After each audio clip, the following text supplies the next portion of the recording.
Harinder, I want to talk about current events a little more, but I also want to talk about something, you know, kind of like what you're saying and what my uncle was saying too, and like not in so many words.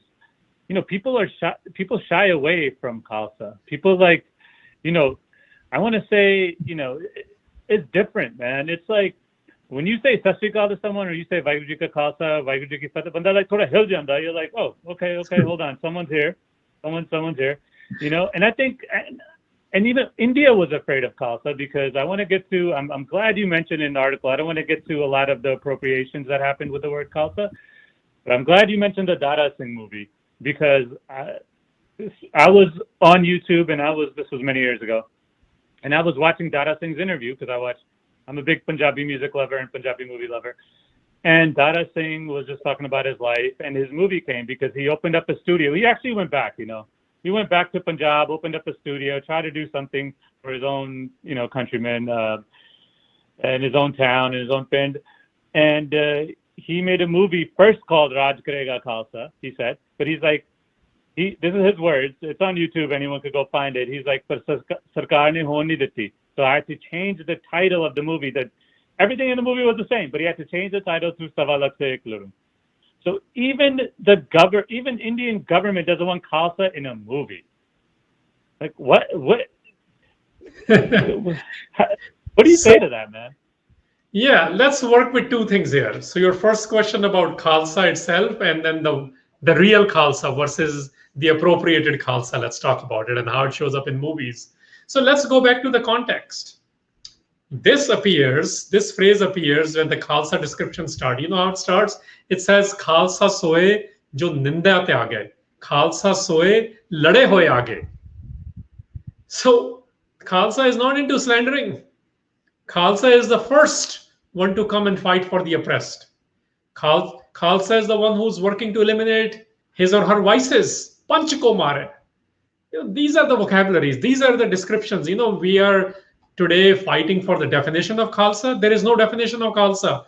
There is a description of the Khalsa, which is about the behaviors.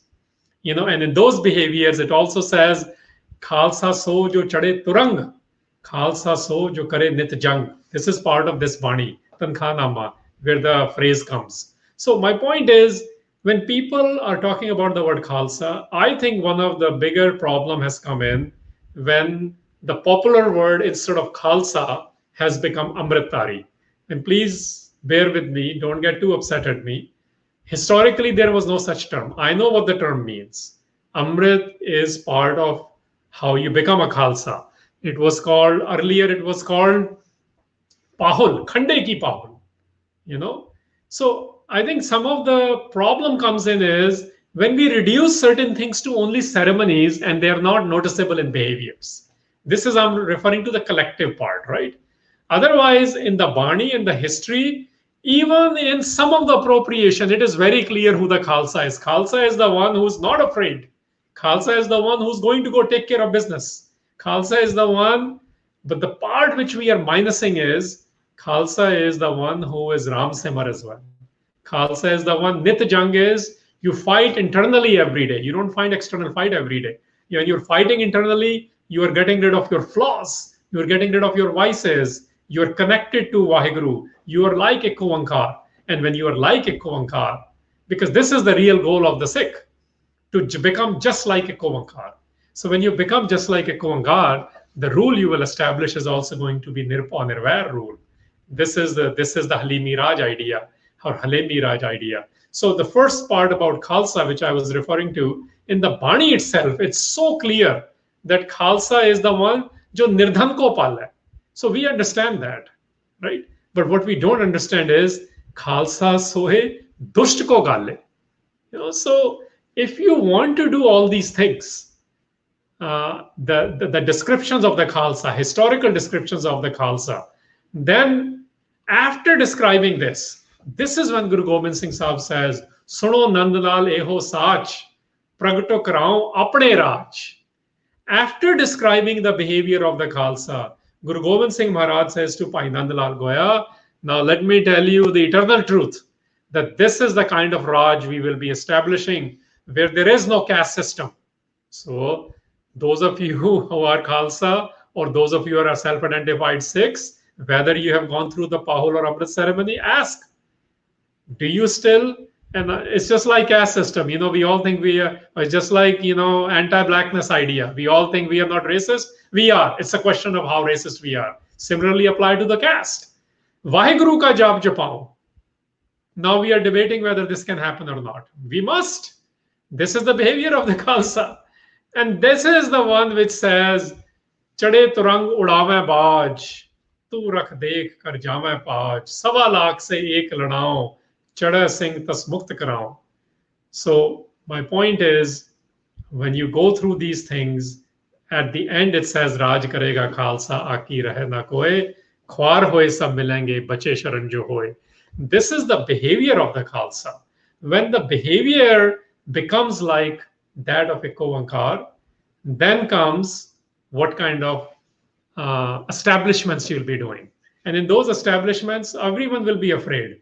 Dara Singh, when he produced that movie, all, salutations to him, as we will say, because it was actually the Akalis and the Congress which messed him up. And we must understand this point. This is connected to the Paijot Singh point you had mentioned earlier.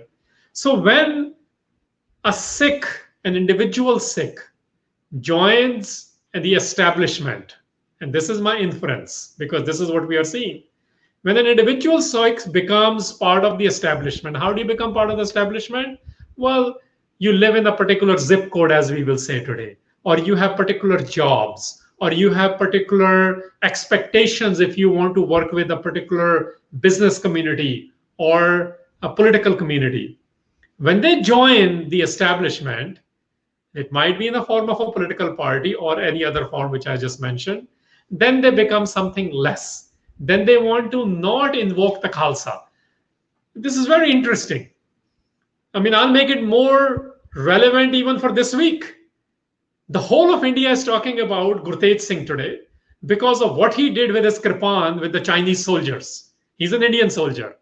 So now the kirpan is understood and nobody has issues with it, even in India, that here is Gurtej Singh who took care of 12 people on his own, a 23-year-old young Sikh from Panjab who is working for Indian forces because he took on the Chinese, where rest of the India, what the propaganda against China is going on. But that's a separate issue. But nobody has issues with invoking Sikhi and Kirpan today, even in India. But you look at any other news, you look at some of the songs, you look at some of the news items which come in, look at how they describe Kirpan. Look what Gandhi said about Kirpan. Look how Kirpan is. So when Sikhs say those negative things about Khalsa and about Kirpan, because this is related to the sword, this is related to the Teg, it is because they are not listening to the Guru's Shabad or the Sikh historical traditions. We are not taught that. It's just like we don't know about Black history because it is not taught in America. I'm making it relevant. Similarly, we don't know about Sikh history because it is not taught in America or in India or in Punjab. So what happens? Kudos to the Khalsa schools in whatever capacity they do. Kudos to the online forums now. Kudos to the study circles and sabhas and other places.